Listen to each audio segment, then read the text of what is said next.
What's the future of Miyagi Do? How could John Kreese just claim the Cobra Kai dojo from Johnny? And what'll happen to Miguel? Hi, I'm Dylan, and you're tuned into Awesome Movies. Miyagi Do or Miyagi Don't?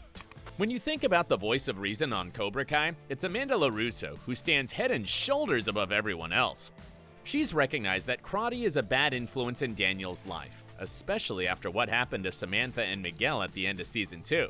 In the clearest terms possible, she told her husband, no more karate. And this means no Miyagi Do as well. While it's easy to see how Daniel will be affected by what happened to his daughter and Miguel, will he actually listen to his wife and close that chapter of his life? Not a chance. Otherwise, there'd just be no need for season 3 of the show. Also, if you caught a glimpse of the teaser for the next season, you'll see that Daniel goes exploring Mr. Miyagi's history and is dressed in a gi in one scene. And you know what that means, right? More karate!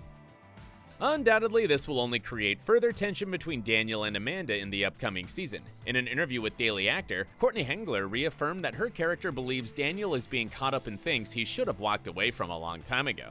She said, he's dragged back in the old drama and old stuff from high school, and it kinda like takes him over throughout the season. And she's kinda the one who's bringing him back to reality, and she's like, what are you doing? And when will enough be enough for Amanda? Surely she must be getting sick and tired of how much karate has consumed her husband's life. It could reach a point where she no longer believes he's committed to being the best father and husband he can be. And what will happen when he's forced to choose between his family or the legacy of Miyagi Do? The Alley Conundrum. If you think about it, all the trouble between Daniel and Johnny can be traced back to one singular person, Allie Mills. The two fought over her in the first movie, while Cobra Kai has shown us that they both still think about her from time to time. While Daniel wisely decided not to get in touch with her again, Johnny mistakenly did so. And of course, season 2 ended with the cliffhanger of him receiving a friend request from her. Now what? Well, fans have wanted Elizabeth Shue to return to the role ever since Cobra Kai was first announced, and they might just get their wish. While the actress didn't sound too enthusiastic about it at first, her stance has softened since then. During an interview with Entertainment Tonight Canada, she was pressed if she'd consider an appearance on the show. She said, I'm thinking about it. Yes, they made an offer. Allie with an I may live once again. Judging by her positive response, you wouldn't bet against Allie showing up in the next season. But what will this mean for her old flames? While on paper, it would make sense for Allie to end up with Johnny now, there are still some unresolved issues between her and Daniel to sort out. Undoubtedly, Amanda won't be too happy about her husband lurking around with his ex, so there's the potential for some real drama and heartache in the LaRusso household too. Or maybe Allie has moved on from her high school years and just wants to reconnect with old friends. Since there's a history of bad blood between the three of them, she could want to bury the hatchet once and for all. But will she be able to? The mystery of Terry Silver. When John Kreese returned, it was strange that the first person he went to was Johnny. After all, he was shown to be good buddies with Terry Silver in The Karate Kid Part 3, so why didn't he hit him up for some help? At the same time, we don't know if he already knocked on Terry's door and was turned away. I mean, those old school Cobra Kai guys aren't exactly renowned for being the nicest or warmest people around, right? Still, you can't help but wonder where Terry is in all of this. He's been mentioned a few times on Cobra Kai, but he has yet to be seen in the current era. Many believe the reason for this is simply because Thomas Ian Griffith quit acting to become a TV writer in 2007. While it's true that he's embarked on a new career, he has never ruled out an appearance on the show. In fact, when asked about the possibility of reviving the role, he told Today it'd be fun to see the whole gang. Martin Kove added more fuel to the fire when he posted a retrospective photo of him and Thomas on Instagram. To top it all off, he teased fans by saying he hopes he'll see an old friend again soon. While there's no confirmation that Terry will appear in season 3, and the producers would probably want to guard such a big secret, there needs to be some storyline resolution for him here. Terry played a huge role in Daniel and Cobra Kai's overall narrative, and his arc needs to be tied up, either on or off screen. But now the real question is, are Terry and Mike Barnes Facebook friends or not? Robbies Disappearing Act. Just when you thought Robby's life was coming together in season 2 and he was turning things around, that scene went and happened. After playing a part in Miguel's tragic accident, Robby ran off, ashamed and probably scared of his actions. But where did he run off to? No one really knows, though a betting man would place good money on him going back to his mom, Shannon. As discovered in Season 2, she promised him that she was cleaning up her act and going to rehab. If it's true or not, we'll probably find out soon enough. However, all things considered, she wouldn't have been brought back to tell Robby she's changing her ways if it didn't mean something in the grand scheme of things. Maybe she has turned her life around and will now be able to help her son through his darkest days. It could end up being a redemption story for her. The alternative option is that Robby was picked up and arrested by the cops for what he did, and maybe he could be serving some hard time already. Whatever the case, there will be some serious repercussions for him in Season 3. There's no way that he'll be able to run away from what he did to Miguel without any consequence. Will he be able to forgive himself for what he did, though? Did Miguel survive?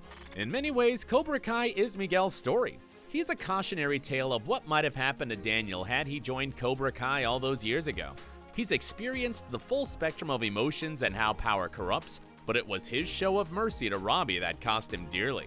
At the end of Season 2, Miguel lies in a hospital bed on life support after his tragic fall.